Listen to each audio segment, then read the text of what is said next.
From a highly secure network of top secret locations across the state of Texas, this is the Spurs Insider, return of the Good Vibes edition. I am Mike Finger, joined as always by S News Spurs beat writers Tom Orsborn and Jeff McDonald. The local Cagers might have put their recent rough patch behind them.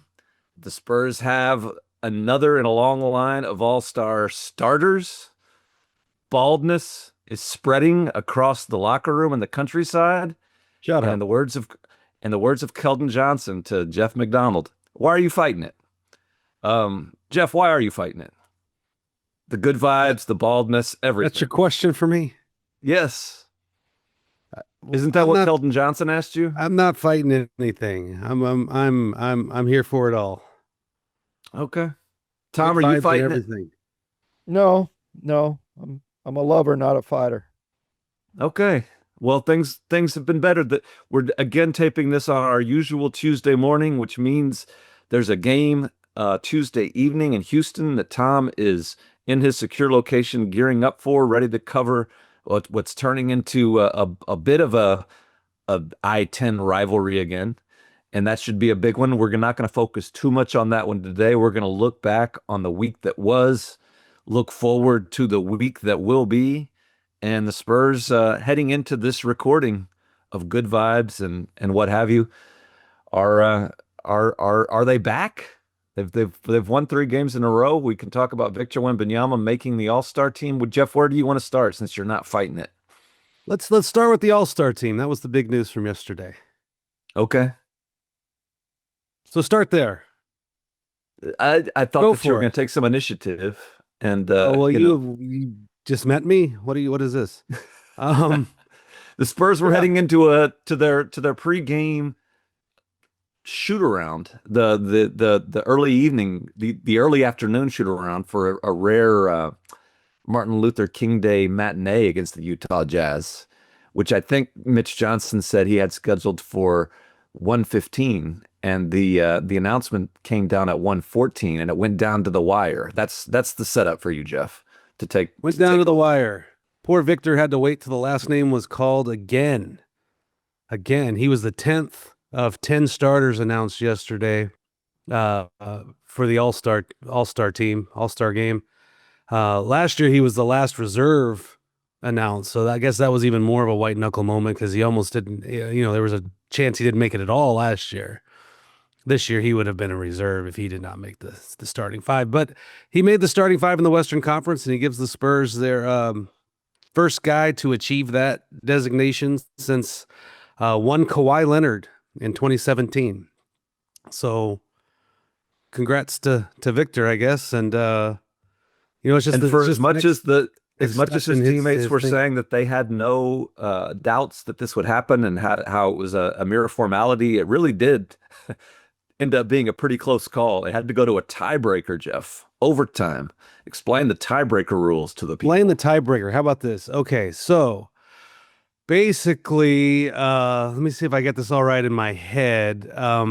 The players thought Anthony Edwards was a better. That came down a tiebreaker between Victor Wembanyama and Anthony Edwards, the wonderful Minnesota Timberwolves guard who just put up 55 freaking points at the Frost Bank Center.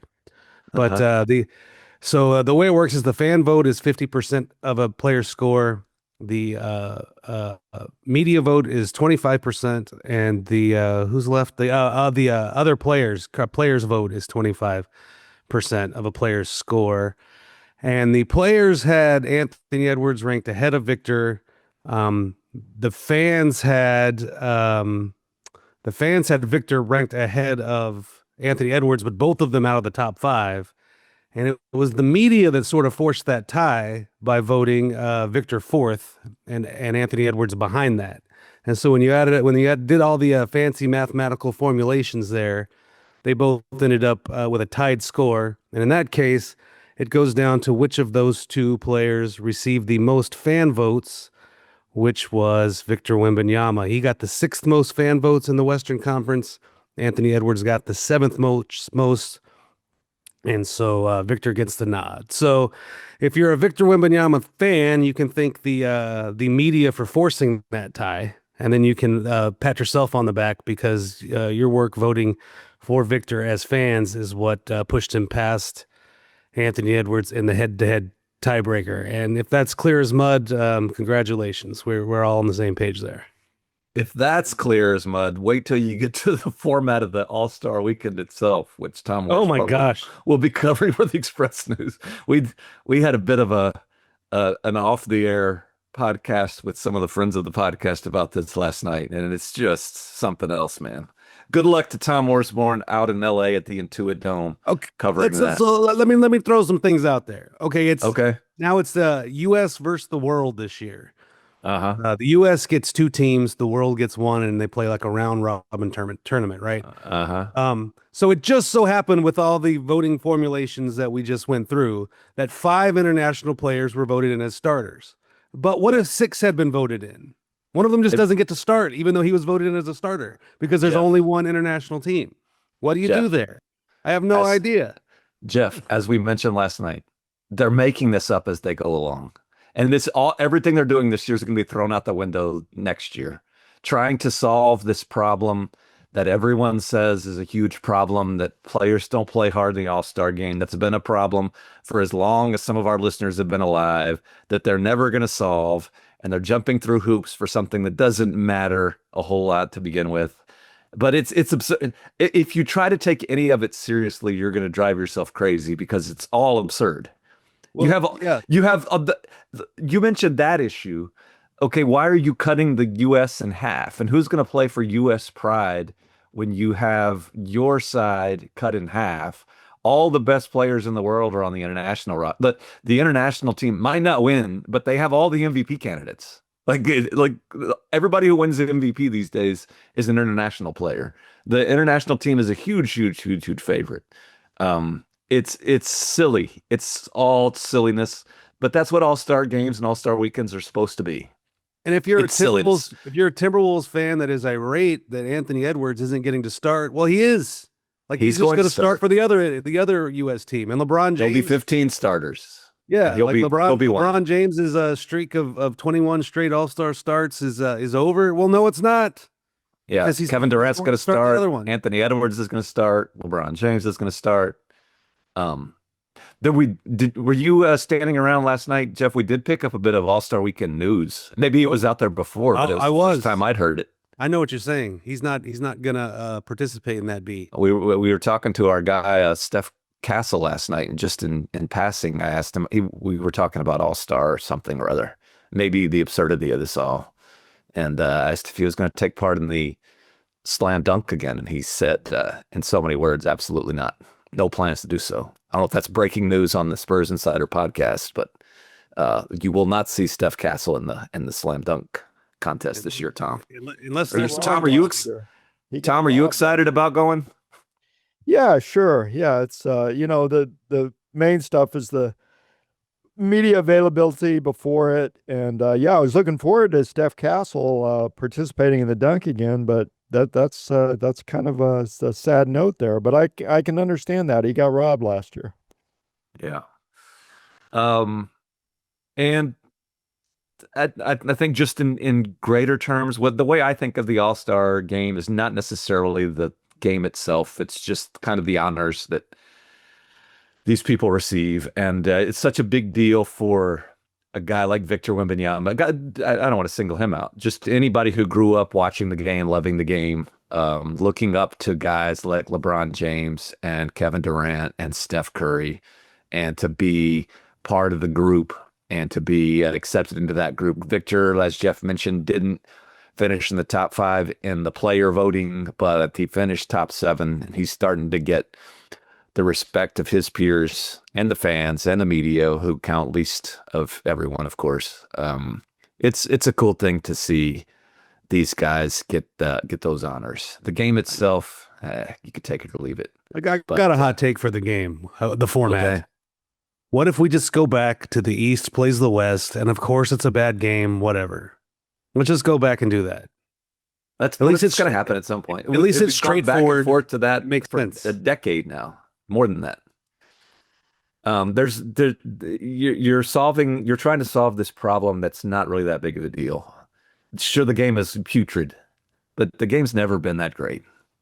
We tend to romanticize stuff from our youths, I think.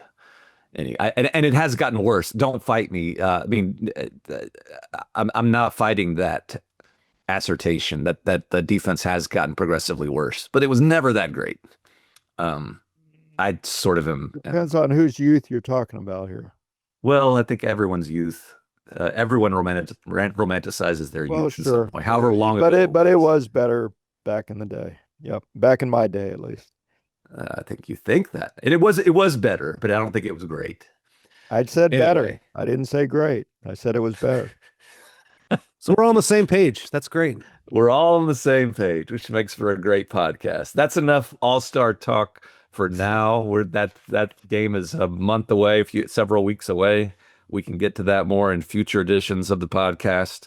In the meantime, the local Cagers, who had been in a bit of a slump in the one loss columns, for sure in the 3-point shooting columns, in the overall offensive statistical columns, maybe some light at the end of the tunnel there, Jeff. And in a completely unexpected, unforeseen, shocking turn, it was one Victor Wembanyama who pulls the Spurs out of their 3-point shooting slump. He decides, if the other guys can't make 3-pointers, I'm going to start shooting 3-pointers again.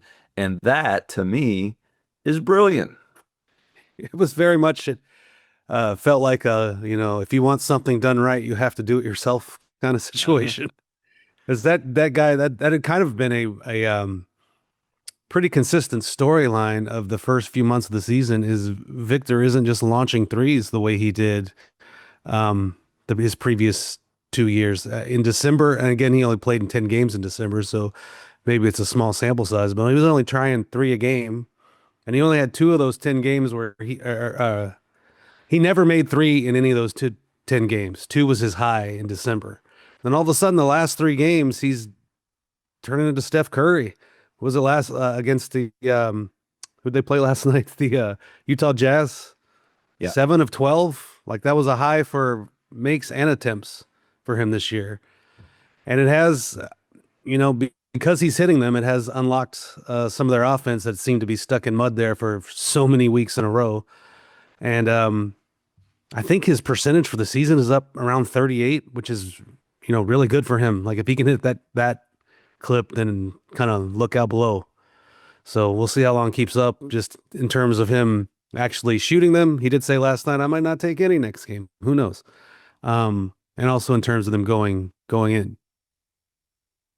And this stuff is cyclical, I think, in terms of the Spurs offensive identity, in a way. Like, the reason that he needed to do this now is because teams were just not respecting the 3-point line anymore. Defenses weren't respecting the 3-point line anymore. We've talked a lot over the past few weeks and months about the Spurs, the plethora of downhill playmaking threats in the backcourt, in terms of De'Aaron Fox and Stephon Castle and Dylan Harper, and guys who can get to the rim whenever they want, who can make defenses collapse and open up the floor for everyone. Well, when no one is making the 3-point shots, that's not as effective. And somebody needed to start doing that. And we mentioned last week, I think an underrated part of this is Devin Vassell hasn't been playing. And that's a huge 3-point shooting threat, jump shooting threat, just the offensive threat in general that teams haven't had to respect in the last few weeks. And it fell on somebody else to start making those shots. When Harrison Barnes wasn't making as many as he had been for a while, Julian Champagne's been up and down. They just needed an extra guy to open things up. And I think when other guys start to fill in that void, which I think they will, Harrison Barnes is going to shoot better, Julian Champagne's going to shoot better, Devin Vassell's going to come back. You won't see Victor Wembanyama shooting 10 threes a game the rest of the season. I don't think this is their new identity, is Victor becoming Steph Curry. I tell you what, a lot of an NBA Victor. season, a lot of an NBA season is this sort of teams adjusting and then you adjusting to that adjustment and back and forth. And I feel like when Victor came out the first few months of the season and wasn't shooting them a lot, teams sort of started to play the Spurs that way. Oh, Vic's not going to shoot 12 threes a game. And he told us last night, yeah, Utah's going under every pick and roll they're going under. So that leaves that shot open. And so now he's taking them and hitting them. And as long as that keeps up, now you look at teams adjusting to that and then you adjusting to that adjustment. And that's just the way an NBA season goes. Like there's ebbs and flows to all of it. You know, as a 7-footer was running up and down the floor, launching threes with abandon, talking a little bit of smack. You know who I bet that reminded Will Hardy of last night, Jeff? One Timothy Theodore Duncan. Yes. And the listeners of the Spurs Insider podcast are saying, what kind of joke is that? Tim Duncan never played like that. Apparently, y'all were missing out. And we were missing out. Because friend of the podcast, Will Hardy, regaled some of us yesterday with tales of Tim Duncan, the pickup basketball player, saying that Tim Duncan played nothing like he played in the NBA when he would play pickup basketball against Will Hardy and Mitch Johnson and probably Willis Hall and all the Spurs assistant coaches back in the day. That Tim Duncan was a chucker. He was a pig. I think Will Hardy called him a pig. Just a trash talker, guy launching threes. I would have loved seeing that. So maybe Victor Wembanyama saw some of that and got some inspiration from Timmy. That made me laugh a lot. Maybe there'll be some like grainy video of it, like that old Team USA scrimmage between Team USA and the college kids that kind of made its way out over time. Maybe we'll see some grainy footage from somewhere of Timmy, the pickup artist. I bet that was fun to watch. The Will Hardy, Mitch Johnson respect is fun too. For years, we've had stories and interviews with coaches, opposing coaches, all the Gregg Popovich connections, and the coach A, B, C, D, X, Y, Z comes into San Antonio and you ask about their background with Pop, and that was always fun to hear the Pop stories that so many coaches across the league could tell. But Mitch has his connections too, and those two guys respect each other a great deal, and are two I think coaches that are gaining a lot of respect from others around the league too. They really are the two that are carrying on the Pop coaching legacy. Those two and Ime probably, and I kind of lump Mitch and Will together, separate from Ime, just because Mitch and Will were younger when they came in. They were kind of nobodies in the NBA. Like Ime had been a player, and they sort of rose up from nowhere to become kind of coaching stars and to get their own teams. And I think there's definitely a bond there between those two that was forged here in San Antonio. When Mitch showed up in 2016, Will was already here.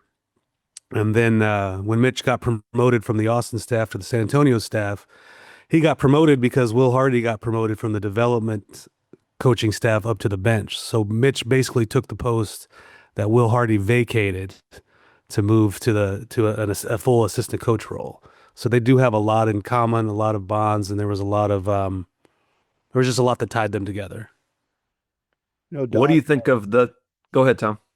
Doc Rivers talked about Mitch before that Milwaukee game about how, you feel Doc said he missed Pop's presence, but at the same time, the presence was still there because Mitch has carried on so much of what Pop did. And, he just sang Mitch's praises and pointed out that, Pop there couldn't be a better guy to follow Pop. And I know we're all, for years we talked about who's going to follow him. And it turned out Mitch Johnson was the right guy. And Doc said, he's a real Pop protege in a lot of sense. We had that discussion for so long that I remember once upon a time I was like, sooner or later Mike Budd's going to get fired in Atlanta, and he could be the guy that replaces Pop. Right, Quinn Snyder, decades ago. Becky Hammond.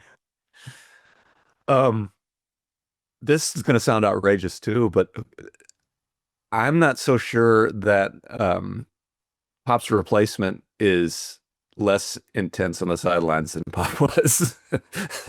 Like, who gets angrier? Who gets more worked up? 2026 Mitch Johnson or later years Gregg Popovich? I think Mitch Johnson might blow him away. Yeah. There are times I'm thinking Mitch is too young for this. He needs to calm down just a little. It's a long season, you know. It's a long season. But it is interesting because he's so calm and measured with us before and after the game, carefully choosing the words that he wants to say. And, and it's when it's on the sideline, it's get an effing rebound and saliva flying everywhere. And it's great. He's following Pop's footsteps in more ways than one. Hey, should we talk about we should talk about Carter Bryant getting to keep his hair. Yeah, go ahead. That's a good good one. You're taking some initiative this week and introducing topics. Yeah, what am I doing discussions? Here? Good job. Keep going.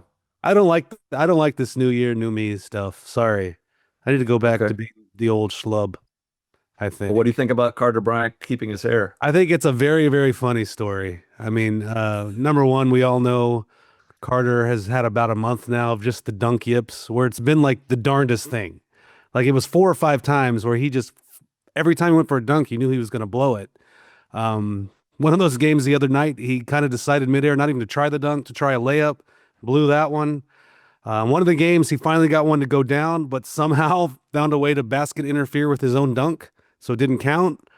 And so the guys have been kind of giving him grief for about a month now about his, because he's like the most athletic guy on the team, like maybe one of the most athletic guys in recent Spurs history. Like he's a guy where objectively the best vertical leap on the team. Yes, dunking should come easy. So they were just giving him all kinds of guff about it. And then last week when Keldon and Victor decided to shave their heads for reasons known only to them, it kind of came up that it was Fox and Harrison Barnes and Julian Champagny decided basically Carter gets 3 more strikes. For the rest of the season, he gets 3 more strikes. After his 3rd missed dunk, he's got to shave his head.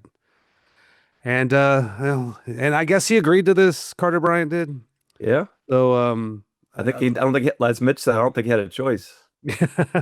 So lo and behold, he had 2 dunks in the last game against Utah. One was a soft 2-hander in the lane, and then he also had a fast break alley-oop lob from De'Aaron Fox that I just thought was mean. I just thought that was a mean thing for De'Aaron Fox to do, to put him in the position to miss one like that. Like he could have just shot his layup. De'Aaron could have, but no, he's going to make Carter make this dunk, and you know it's win-win. Either he makes the dunk and the Spurs get 2 points, or he misses it, and they're a missed dunk closer to shaving Carter's head. But he didn't miss any dunks last night, so he gets to keep his hair. But the thing that Harrison Barnes and I think De'Aaron too made sure to point out is like this isn't over.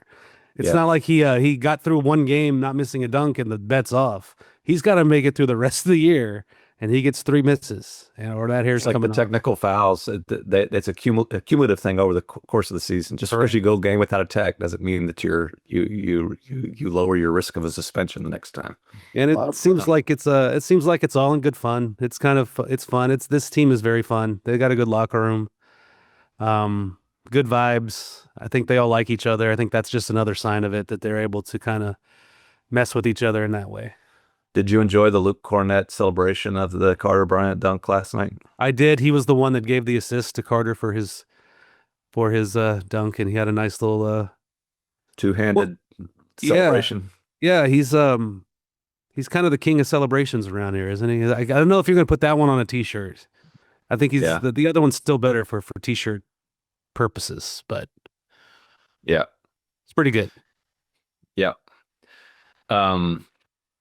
Before that, we're burying the lead, which often happens on the podcast just because of timing. We miss out talking on some fun moments during the season. But Jeff mentioned it in passing earlier, but the Victor Wembanyama Anthony Edwards duel in the Frostbank Center on Saturday night, Tom, was something to behold.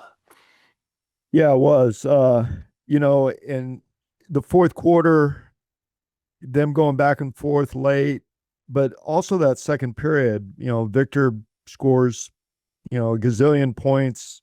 I think it was 12 in the last 237 of the half. I mean, just dominant. And, we were talking about his 3-point shooting. He goes to the line 14 times against the Timberwolves. I mean, it really was a great performance. And you see Edwards, who admitted after the game, he gets up for the Spurs because of Wemby. No shock there, but I mean, good Lord, 55 points. Yeah, it was a lot of fun to watch. That was probably the most entertaining game I've seen.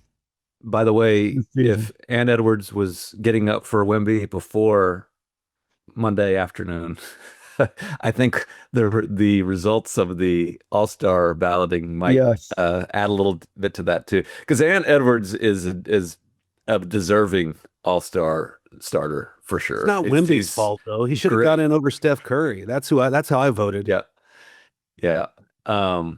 And so for that to come down to just 2 days after the back and forth Ant Wemby duel where Ant scores over 50 points and just look like he's going to carry the Timberwolves to another huge rally against the Spurs on Saturday. This the second huge rally in a week for the Timberwolves, who came back from 19 to win in Minnesota, came back from 25 to erase a deficit this time.